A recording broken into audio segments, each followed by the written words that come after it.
Haveli part 3 the end. ऐसा कहते ही डायन प्रिया और निखिल पर झपट पड़ती है। अपने नोकीले नाखूनों से उन पर जाने अनगिनत वार करती है और कहती है, अब मरो तुम दोनों भाई बहन। और तभी प्रिया कहती है, सुन डायन, तू हमें मारना चाहती है तो ठीक है, पर ये मत भूल कि एक दिन तेरा भी अंत निश्चित है। पर फिर भी हमें पता है कि अब हम मरने वाले हैं, तो दया कर, तू हमें जीने नहीं दे सकती तो ठीक है, कम से कम तू ये सब क्यों कर रही है, बस ये बता दे। ये आखिरी एहसान कर दे हम पर, क्योंकि हमने आज तक किसी का बुरा नहीं किया, फिर भी आज हमें ये दिन देखना पड़ रहा है। क्यों? हम जैसे मासूमों ने क्या बिगाड़ा है किसी का? बोल, बता, बोल। हाँ हाँ, जरूर बताऊंगी, और क्यों ना बताऊं, सुनना पड़ेगा तुम्हें। क्या कुछ नहीं बर्दाश्त किया है मैंने और मेरे बच्चों ने, कितना दर्द सहा था। मैं भी कभी अपने परिवार के साथ इसी हवेली में रहा करती थी, अपने 5 बच्चों के साथ, अपने पति के साथ मैं बहुत सुखी थी। हम हंसते थे, गाते थे, तुम्हारी तरह ऐसे ही सुकून से जी रहे थे हम, कि तभी अचानक एक मुसीबत एक रात हमारे घर पहुंच गई। हाँ हाँ, कैसे भूल सकती हूँ मैं उन दोनों को। वो पति पत्नी थे, दोनों हमारे घर आए, हमसे रहने के लिए सहारा मांगा और कहा कि वो इस शहर में एक नेक काम करने आए। वो चाहते थे कि छोटे छोटे अनाथ बच्चों के लिए एक स्कूल खोले ताकि उनका भविष्य संवर जाए। इसलिए हमने इस नेक काम के लिए उनका साथ देने का वादा किया, उन्हें अपनी ही हवेली में रहने की जगह दी ताकि हम भी उन बच्चों की कुछ मदद कर पाए। तभी एक दिन कुछ बच्चों की तबीयत अचानक मानो खराब होने लगी और उन दोनों पति पत्नी ने सारा इल्ज़ाम मेरे परिवार पर डाल दिया और चारों तरफ ये अफवाह फैला दी कि मैं एक डायन हूँ और बच्चों को मारना चाहती हूँ। मैंने और मेरे पति ने बहुत समझाया कि ये हमारी हवेली है, हमने तुम लोगों को सहारा दिया, फिर हम भला ऐसा कैसे कर सकते हैं? पर उन लोगों ने हमारी एक न सुनी। मुझे और मेरे बच्चों को इसी हवेली के तय खाने में बंद कर दिया। हमें किसी से मिलने नहीं देते थे, खाने भी नहीं देते थे। हमारी हवेली पर कब्जा कर लिया उन लोगों ने। हमें रोज मारते पीटते, जानवरों जैसा सलूक करते। हम पर दया करने की बजाय हम पर डायन के परिवार होने का कलंक लग गया। फिर एक दिन पता चला वो दोनों और उनके साथ आए बच्चे सभी सुरक्षित हैं, कोई कभी बीमार पड़ा ही नहीं, बल्कि ये सब इन लोगों ने इसलिए किया ताकि हमारी पुरखों की हवेली को वो हथिया सके, और तो और हमारा सब कुछ छीन लिया। मेरी आंखों के सामने उन दरिंदों ने मेरे बच्चों को मार दिया। एक एक करके मेरे 5 बच्चों के गले को काट दिया और इसी हवेली के किसी कोने में दफना दिया। मेरे पति को जहर दे दिया। मैं चीखती रही, चिल्लाती रही, हमें छोड़ दो, जाने दो। पर तुम्हारी तरह छोटे थे वो बच्चे, फिर भी मेरी एक न सुनी। मेरी ही बच्चों के खून को मुझे पिला दिया और लोगों से कहा कि मैं एक डायन हूँ। हाँ हाँ, मैं एक डायन हूँ, डायन। जिसने अपने ही परिवार को खत्म कर दिया। अब सभी के लिए मैं एक डायन बन चुकी थी, पर उन्होंने मुझे पता नहीं क्यों जिंदा छोड़ दिया, ताकि मैं उनके कुछ और जुल्म को सह सकूं। और तभी पता चला कि ये लोग और ये बच्चे जाने कितने परिवारों को खत्म कर चुके हैं। अपनी दौलत और शोहरत के लालच में जाने कितने माँ और उनके गले और कलेजे के टुकड़ों को उन्होंने छीन लिया। अब हमारी बारी थी, और जब मैंने उन बच्चों के आगे अपनी जान की भीख मांगी, तो पता है मेरे साथ उन्होंने क्या किया? जानना चाहोगे कि मेरे साथ उन्होंने क्या किया? मुझे जिंदा जला दिया। और जब मैं मर गई, तभी उन लोगों को चैन नहीं मिला। सभी जगह ये बात फैला दी कि मैं एक डायन थी, जो छोटे छोटे मासूम बच्चों को खा जाया करती थी। इसीलिए उन लोगों ने तंग आकर के हमें मार दिया, पर मेरी आत्मा को वो न मार पाए। मैं मरकर भी चैन की सांस न ले पाई। अपने बच्चों का बदला, अपने पति की मौत का बदला कैसे ना लेती? फिर मैंने भी उन्हें एक एक कर चुन चुन कर मारना शुरू किया। तभी उन लोगों ने एक साधु को बुलाकर मुझे मंत्रों में कैद कर रोकने की कोशिश की और मुझे बांध दिया।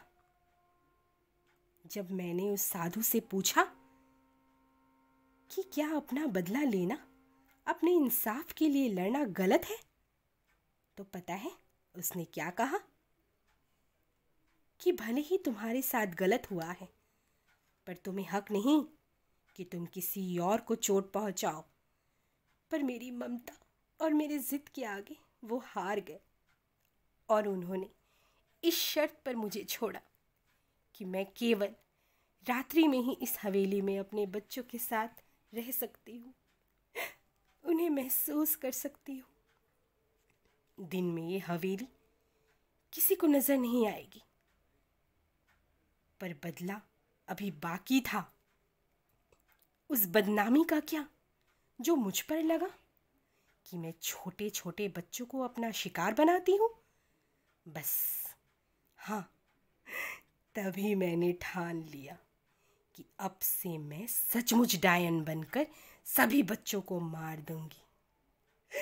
बड़ा मज़ा आएगा, जैसे उन बच्चों ने मेरे बच्चों को बेरहमी से मार दिया था। मेरे पति और मुझे भी मार दिया।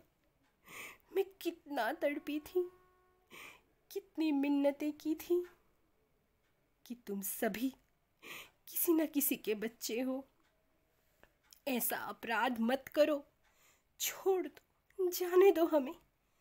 पर किसी ने एक न सुनी, और इसलिए मैंने सबको मार दिया।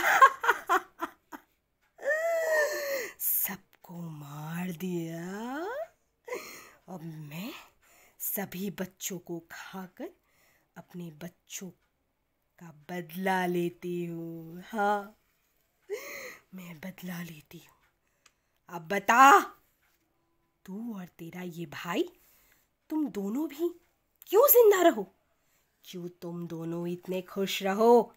जब मैंने अपना सब कुछ खो दिया, बिना कुछ किए मैं बदनाम हो गई, तो क्यों ना अब कर ही लूं? तुम जैसे बच्चे ही मेरा शिकार हो। अब बहुत हुआ, मैं एक एक करके सबको खा जाऊंगी, तबाह कर दूंगी सब कुछ। तभी प्रिया बोली, तुम्हें अपने मरे बच्चों का वास्ता, तुम भी एक माँ थी, तुमने अपनों को खोने का दर्द महसूस किया है ना? तुम कहती हो कि तुम्हारे साथ गलत हुआ है, पर तुम तो बार बार गलती कर रही हो। तुम एक माँ थी और तुम्हारे इकलौते बच्चे थे। पर क्या तुमने सब कुछ ठीक किया? अपने बदले की आड़ में जाने कितने माओं से तुमने उनके बच्चों को छीन लिया। ये सब देखकर क्या तुम्हारे बच्चों की आत्मा खुश होगी? जिस माँ को उन्होंने हमेशा प्यार करते देखा, वो आज ममता की जगह मौत दे रहे हैं, मासूमों को खा रहे हैं। अगर वो बच्चे जिन्होंने तुम्हारे साथ गलत किया गलत थे, तो तुम भी उनसे ज़्यादा गलत हो। देखो, छोड़ दो ये सब। अपने परिवार को इस बदनामी से आज़ादी दे दो। इस बदले की भावना से खुद को मत जलाओ, वरना ऐसे ही अपने परिवार के साथ हमेशा भटकती रहोगी। मुक्ति कभी नहीं मिलेगी तुम्हें।